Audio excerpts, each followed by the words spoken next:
We're right here at the sidelines of India Global Forum UAE, and joining me for a conversation is Manu Jain, the CEO at G42 India. Manu, hi, thanks so much for making time for us. Thank you so much for hosting me. Before I get into anything else, tell me the story behind G42. What does it really mean? So G42 was born about 6 years ago. G42 stands for Group 42. So G stands for group. Okay. And 42, if you read the book Hitchhiker's Guide to Galaxy. Of course. So the answer to the universe is the number 42. 42.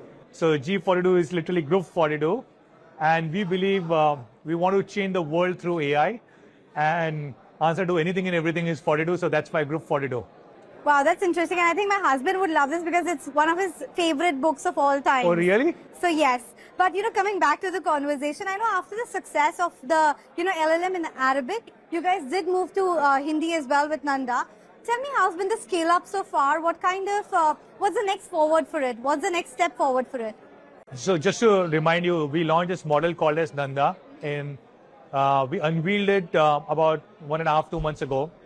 And this is perhaps one of the largest local language models. It does a beautiful job in Hindi, English, and English. This has been trained on 13 billion parameters and about 2.1 trillion tokens. And what it does beautifully well is it takes the context of English, like how do we speak, like half Correct. Hindi, half English. And it does a very good job of local context. For example, if you have to say, Teri nani yaad aa jayegi, right? For a regular model, Teri nani yaad aa jayegi would mean you will remember your grandmother, right? Yes. But that's not what it means. You have a cultural context that Interesting. I will make it so painful for you that you will regret it.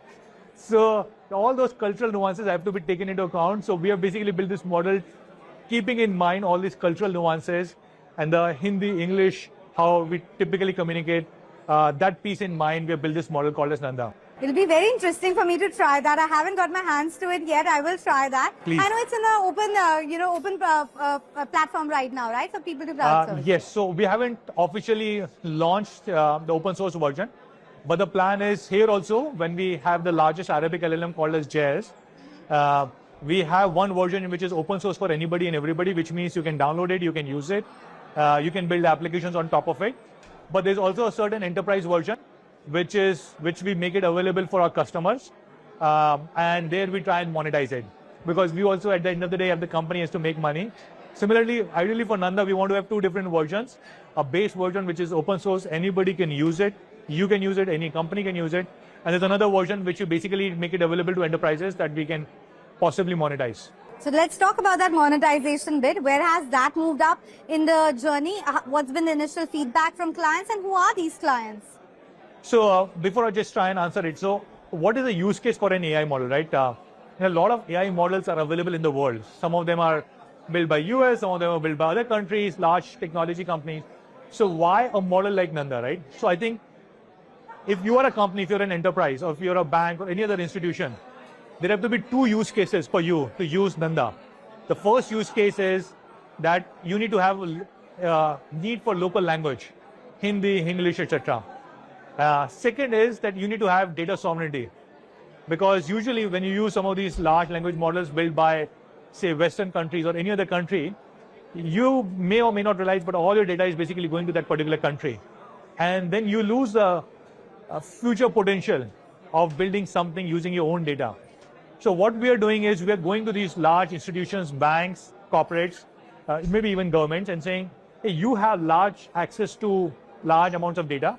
For example, a large bank has data information of all their customers, who have made what kind of payments, who have made what kind of loans. Now, you don't want this data to go to some other country. You want this data not only in your country, but also in your own premise, right? So that only you can control it. So we have been talking to a bunch of these companies within the country, within India. Some of the sectors which have shown a lot of interest are banking and financial services, where there's, in any case, a lot of inherent interest for controlling data. There's a lot of regulations around it. So they've shown interest. Second, surprisingly, the industry which has shown a lot of interest is the content and movie industry. Oh, really? Because if you, and I did not know this when we started talking to many of them, but the language support in movies is a big industry. Because any movie, I don't know which one did you see last, Jawan or Stree 2 or any of these movies like Padhan, or or Bahubali, right? Many of these movies, even though they're shot in one particular language, but they're dubbed in Correct. multiple different languages, True. right? But if you want to see your own actor, the actor's voice is, when it gets dubbed in another language, it is not the same actor's voice. It is somebody else's voice. Yeah, fair. So AI can help solve a lot of these problems when you can hear the same content in the same voice of the same actor, but in a different language. While keeping the cultural nuances that if a joke was cracked in Hindi, a similar kind of joke should be there, made available in Telugu or Tamil or Gujarati or Marathi or any of these things. So this is a big industry. So I think the two sectors which have shown a lot of interest are financial services and content. But I think there could be use cases in anything. It could be use cases in e-commerce. There could be use cases in like quick commerce is becoming very big. There could be use cases over there. There could be use cases in travel, in tourism, in a bunch of other use cases. Yeah, there's lots to unlayer there, but let me first pick up the data sovereignty part that you talked about. Does that mean that a lot of investment from G42 will be coming into India in setting up some of this infrastructure back home as well? I hope so. Because if you look at India, right? India is the largest population in the world. Probably the second largest internet population in the world. The largest consumption of mobile data, thanks to the 4G, 5G revolution which has happened in the country. Second largest or third largest smartphone market in the world. But when it comes to data storage, I think we still have a little bit of way to go. Because a lot of data which is there on internet, whether it is social media, whether it is email, bunch of this, just goes to different servers, different data centers across the world. And not everything gets stored within the physical geography of India. I think at some point of time, as AI becomes even more prominent, even more impactful, then the need for storing data locally will become even more important. And we at G42, we really want to ensure, we want to work with Government of India, we want to work with various governments in making sure this happens. So we would love to work with private entities in India and also with Government of India in building extremely large-scale data centers. And not only data centers, but data centers which are AI ready. So whether it is power density, whether it is rack density, whether it is liquid cooling, from all of these things perspective, we would want to build data centers which are AI ready, so that tomorrow when people start building applications using their own data in these data centers, they house large compute clusters in these data centers, they can immediately start using it. So clearly a lot of opportunity in terms of bettering the data storage capacity in India. But the other bit that you talked about, content creation, and you talked about various languages involved. Is that going to be the next step after Hindi, getting into other local languages? Of course, yes. Like, you know this better than me, right? But India is not the country of one language, right? India has so many different languages. If I'm not mistaken, India itself has 30 official languages, right? And depending upon whether you go from north to south or east to west, so many states have their own language, if not language, their own dialect, way of speaking, different words, different cultural nuances. And if somebody is to do a good job in AI, all of this has to be taken into account. Having said so, I think the biggest problem that not only us, but anybody who wants to build these models in India, so there are three components for building a model, right? You need large compute, you need like the model itself, like the parameters on which you will train it, and then you need data. Data is what goes into the model for the training the model. So think of model like a baby, and then data is like the food. So if you feed the baby with good quality food, which is pesticide free, like chemical free, organic, the chances of baby growing up into a healthy adult is slightly higher, right? Correct. Similarly, data is the food for the model, and your model is like a baby, right, that you are building, trying to build.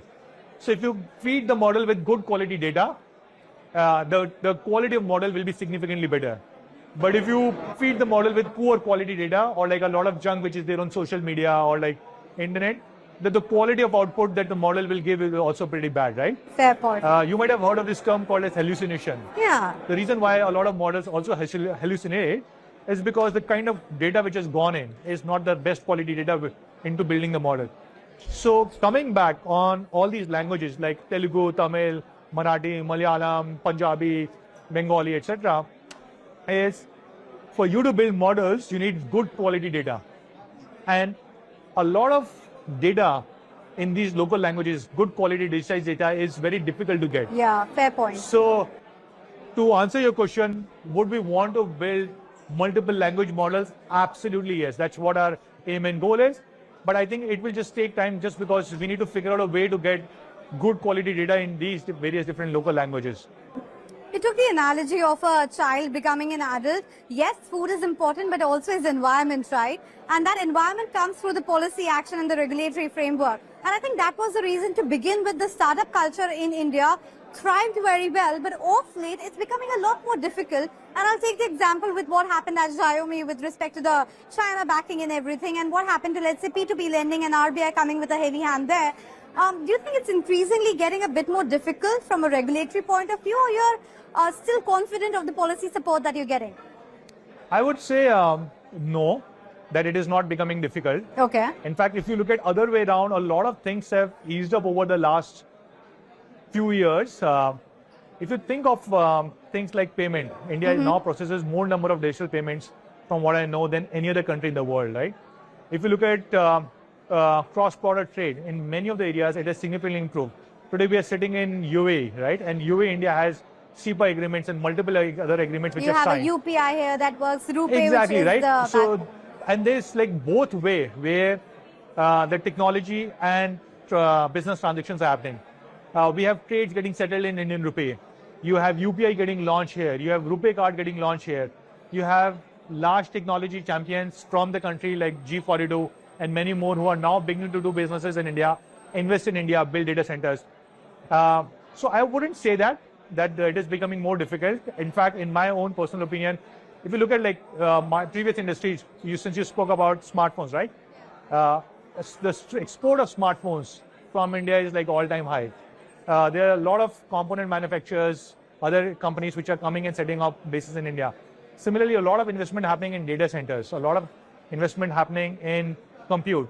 Like Jensen was there like just a few weeks ago in India, and then he spoke about the fact that India has a potential to become a large exporter of AI across the world, and he can definitely see this happening. And I don't think that would have been true maybe like 15, 20 years ago, right? So India is also changing. It has its own challenges, but by and large, I would say the policies are in the right direction. Okay, on that positive note, I'll wrap up the conversation. Thanks so much, Manu, for making time for us. Thank you so much. Thank you.